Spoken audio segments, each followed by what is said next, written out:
Welcome, Jason. How are you today? Great, David. Good to see you, and happy New Year to everyone.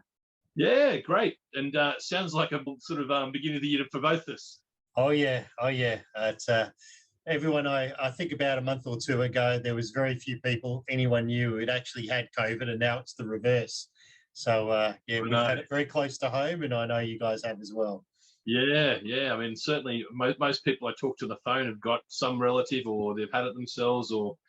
But anyway, I guess that's the beginning of the year we're at. So I was interested in catching up with you about a couple of things, but I guess the first area off the top was really around the marketplace. So I guess, as I guess one of Australia's top recruiters in the legal sort of space, and top recruitment firms in the legal space, I just want to hear, what's the market look like? Sure. So January is always a funny time because people are just starting to drib back. So I guess Australia Day is usually the date where we see people coming back and getting a real glean of the market.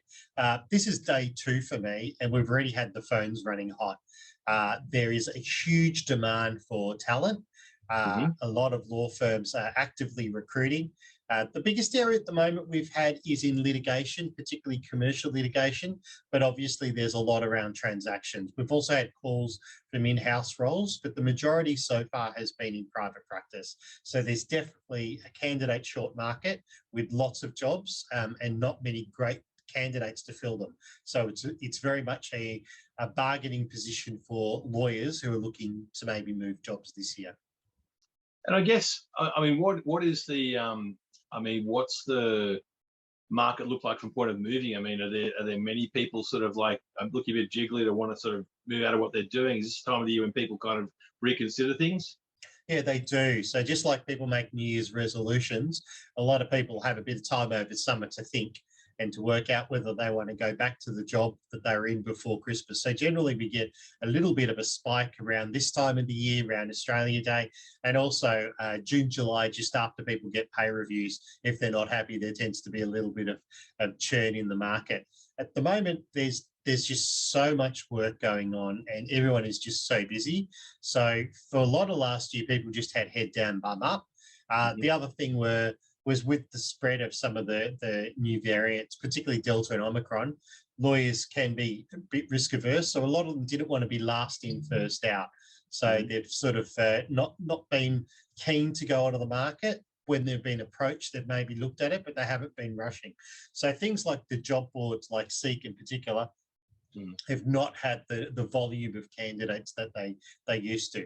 What's going to happen over the next month is anyone's guess, but I imagine there will be a little bit of an uptick of lawyers that have gone back to their jobs and decided they want to move. Maybe the law firm who was previously open to flexibility starts saying, "Oh, we want you in the office more, and want you to be here 5 days," and returning to pre-COVID situations. I think that will turn a lot of people off who have embraced flexibility. And if you're an employer who's starting to go down that route, don't be surprised if you start getting some pushback and even resignations. That's interesting. Are you seeing a situation where people are getting counter offers and where people are being offered roles and counter offers as well? There's a lot of that. I've got a theory on counter offers, and that is that you should be very, very careful not to take them. And I think there's been some research done where if somebody's taken a counter offer and you look up where they are in 6 months, it's very rarely at that firm. So often what happens is the money that they get now is just a short-term thing because the can gets kicked down the road, and when their next pay review comes up, the employer may be less generous because they've already paid them in advance with that. I think it also, there's almost like a mark of Cain. So if you've gone in and resigned, you're a marked man or woman. So you never seem to get the same work or the same trust that there is as before. And often you'll find that the issues that made a lawyer go looking in the first place just re-emerge, and a bit of extra money is a band-aid. And eventually after, several months, the money hasn't been worth it and they're out on the market again. What about progression? You're seeing people progressing upwardly in law firms as well? Yeah, I found that there's, over the years, there's been a little bit of almost cachet in the types of firms. So if you're in a top tier firm, you can easily move to another top tier firm. If you're in a mid tier firm, you might be able to move to a top tier firm. But if you're in like a very small firm in the burbs, there's not really much chance you're going to go straight to a top tier firm without maybe a couple of jumps. Because of the candidate shortage, we have noticed that people have been able to move beyond what they might have in previous environments and gone from smaller firms to bigger firms. And also we've noticed that a lot of people are being offered promotions to move. So if you're stuck somewhere and there are 2 or 3 people ahead of you on the queue in the pecking order, then we found that firms are using promotions as a bit of enticement to get people to move over. And I mean, from a point of view of the firms and I guess the desire for talent, I mean, are they filling positions internally? Are they using external talent acquisition? I mean, what's the balance of how they getting sourcing the people? Look, I think for the last few years, there's been a growth in talent acquisition teams internally.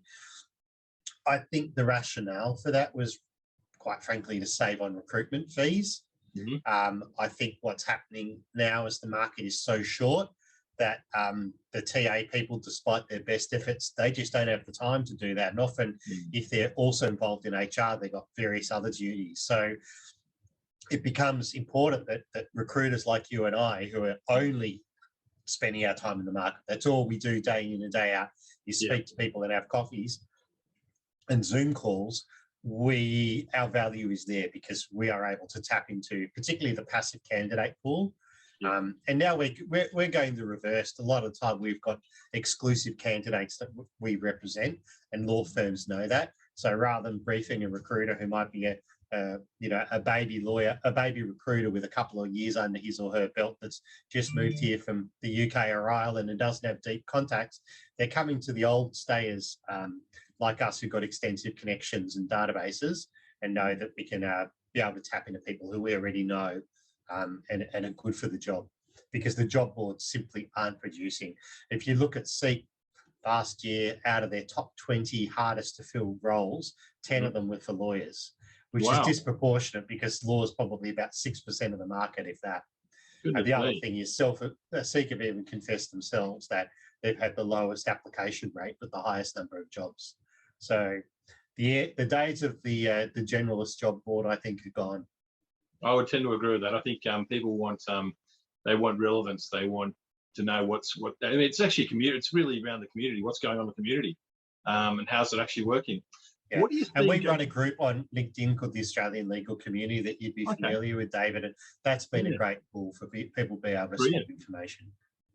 What are you seeing around salaries? Definitely upward pressure.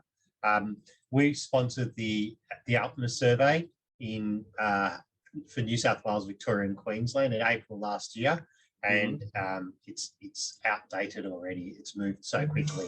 So because there's such a shortage of candidates, it's all supply and demand, isn't it? It's basic economics. So, there are firms that are trying to pay salaries that they were paying 12 months ago for the levels, and they're just being outbid. And then you get the counter offers come in as well. So people are just so busy, they don't want to let down their clients. So they're paying above what they're used to get the talent on board. And are they, do you think when Australia actually opens up that there might be some relief on the marketplace in terms of people from overseas coming over here? And yeah, I definitely think so. So people like the lawyers that came from the UK, particularly in transactional areas while they're re-qualifying, and I will make mention of the fact that the new free trade agreements that's come in between the Australia and UK will allow easier transfer of lawyers between the jurisdictions. And obviously through the Trans-Tasman Mutual Recognition Act, there is ability for New Zealand lawyers to come across. But, people aren't moving at the moment because of COVID.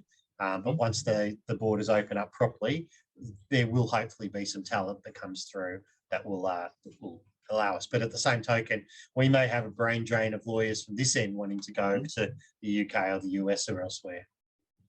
So what are the how many years experience are the, folks demand for? Is it 3-4 years experience, 3 to 5 years? Yeah, usually between 3 to 6 is the sweet spot. So someone who doesn't need to be trained up but isn't so expensive or desperate to make partnerships. So 3 to 6, I think, is where most of our roles go. And then in-house, we tend to have, they tend to be a bit more senior, usually around, or in dollars sense, probably between the 150 and the 200 mark, which could be anywhere from 8 years up. Okay, brilliant. And what are you seeing starting salaries look like for graduates, for law graduates? We don't do much in that. We don't have much visibility, but I probably imagine 60 or 70K is probably it for a lot of the small to medium to large firms. Brilliant. I've heard in the US it could be up to close to 200K. That's incredible. Yeah. For big Wall Street firms, and you know that you're going to work ridiculous hours, but the money is great. Yeah. I mean, I guess a lot of it goes in taxes. Those kind of things. Yeah, that's true as well. New York's or New York rent. I was going to say exactly expensive place to live, but I think Sydney's up there now as well. It's pretty bad, yeah. So one last sort of question, Jason, in the I mean, are law firms getting to the point where, I mean, if they're letting people work flexibly, is there an opportunity for people who are paying city rents or city mortgages and things like that to actually relocate to the countryside, do their work from the country and that sort of stuff in a much cheaper way? Yeah, there has been a bit of that. There are quite a few Sydney people that moved up and down and west, within an hour to 2 hours away from Sydney to take advantage of, Sydney housing prices and stuff.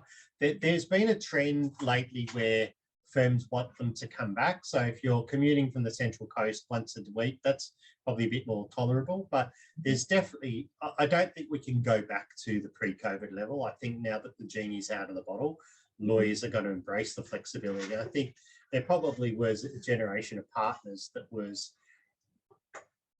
I'd say, brought up with the concept of presenteeism, of needing to walk past and see the lawyers actually at their desks to think they're actually working. Now, in an industry that's governed by 6-minute time units, there's accountability everywhere. So I think now people have embraced the fact that you could actually work anywhere. And, for example, if you need to rush off to pick up the kids at 4 o'clock, you can just log in at 6:30 when they're down, whatever it may be. So I think lawyers that now understand, partners in particular understand that, there are some things that are time critical and many things that aren't. And as long as the job is done and the job is done effectively, it probably makes no difference. And what many lawyers have found is they've got themselves an extra hour and a half to 2 hours a day because they're not commuting, and they're probably saving a fortune on dry cleaning and takeout. And at the end of the day, they're being more productive because the time they would have spent on the 389 is now spent doing productive work. Yeah, no, I tend to agree. It's a funny one because the amount of time spending, as you say, spending traveling and money in terms of actually, I mean, the city just swallows up your wallet. I think it's a real good thing that's actually happened there. But no, I guess we'll have to sort of see how it goes. But look, Jason, thank you so much for your time today. Really appreciate that. And we'll talk again soon. Thanks, David. Lovely to speak to you as always.